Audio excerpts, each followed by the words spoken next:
Salut, c'est Olivier. Alors, je suis ravi de te retrouver dans ce nouvel épisode.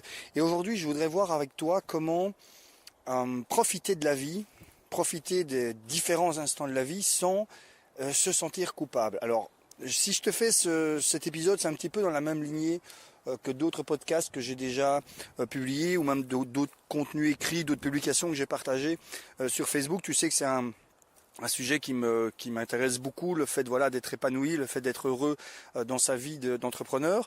Et ici, au moment où j'enregistre cette vidéo, donc on est milieu du mois de mars, on a quand même une belle journée aujourd'hui, il fait assez bon.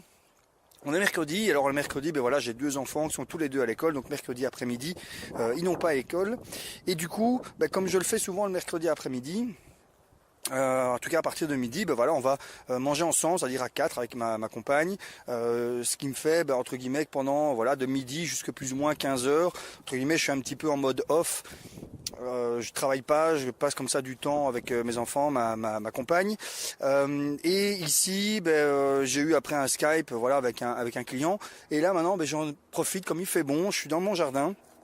J'enregistre, on va dire ici, toute une série de contenus en fumant, tout simplement un cigare, c'est un péché mignon.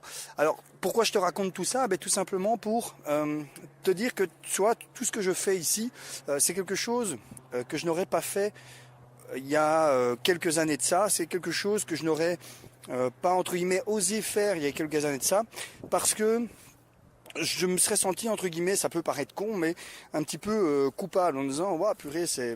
Voilà, tu sais, toi t'es en train, entre guillemets, de profiter de la vie, de profiter comme ça d'instants où finalement tu bosses pas, ou enfin tu vois, c'est un peu bizarre. Et pendant ce temps-là, t'as des gens qui sont au boulot, qui eux n'ont pas la possibilité de faire ça. Et donc ça me rendait, j'avais, encore une fois, même si ça peut paraître con, mais j'avais comme une forme de culpabilité à pouvoir le faire. Et après coup, quand on y réfléchit, mais je me dis, mais c'est un petit peu con de sentir cette culpabilité. Alors déjà pour deux choses. Un, c'est pas parce que je ne profite pas, c'est pas parce que moi je me mettrais à ne plus profiter, on va dire, de ces instants, alors que j'ai la possibilité de le faire, que pour autant les autres personnes qui n'ont pas la possibilité de le faire seraient plus heureuses. Donc je veux dire, ça ne changerait rien à leur vie, le fait que moi je le fasse ou que je le fasse pas. Donc ça, c'est déjà une première chose. Et puis la deuxième chose, c'est tout simplement parce que finalement, si à un moment donné, il y a 10 ans, un peu plus de 10 ans maintenant, j'ai décidé de devenir entrepreneur, de devenir indépendant, c'est aussi forcément en partie parce que j'avais envie de vivre cette vie d'indépendant, j'avais envie d'avoir cette forme d'autonomie, cette forme de liberté dans les choix, dans mes horaires de travail, etc., etc. Et même si ça n'a pas toujours été le cas, donc même si au début, justement, mes business et mon statut d'indépendant ne me permettait pas de profiter de ce genre de choses, c'est vrai que là maintenant, la manière dont j'organise mon business, j'ai la possibilité de le faire. Et donc du coup, ce que je voudrais t'inviter toi aussi à faire, c'est, je te l'ai déjà dit dans un autre podcast, mais j'insiste là-dessus parce que c'est fortement important. Si tu es déjà entrepreneur, pose-toi la question, est-ce que la vie que je mène aujourd'hui en tant qu'entrepreneur, c'est la vie que j'avais imaginée au moment où je me suis lancé? Et donc essayer de faire un petit peu un flashback comme ça et dire quand tu as pris la décision de devenir entrepreneur, est-ce que tu imaginais ta vie comme tu la vis maintenant? Si la réponse est non, il faut que tu enchaînes en te disant, qu'est-ce qui ne me va pas? Qu'est-ce qui ne me convient pas? Qu'est-ce que j'aimerais bien changer? Et qu'est-ce que je peux faire pour le changer?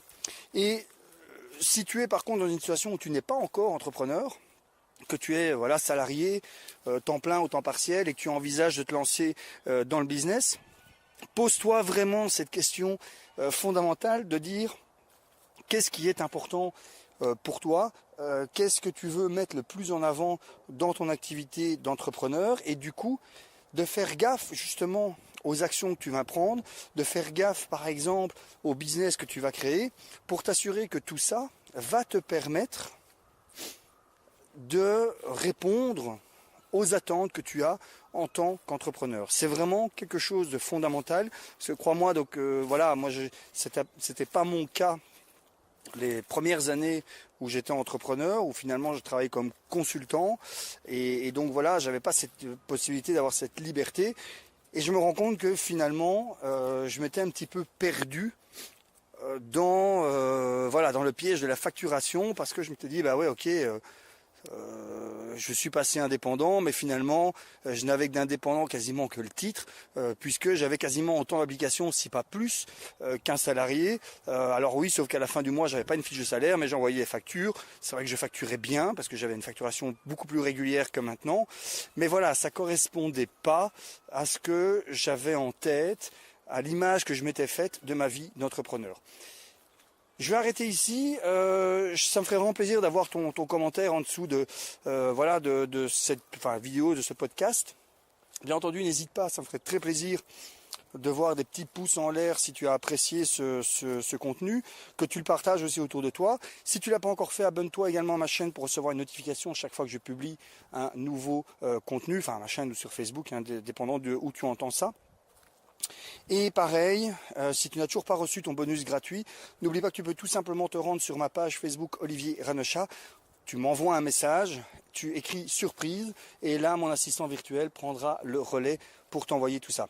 Je te remercie énormément de me suivre, d'avoir écouté cet épisode et je te dis à très bientôt pour la suite. Ciao.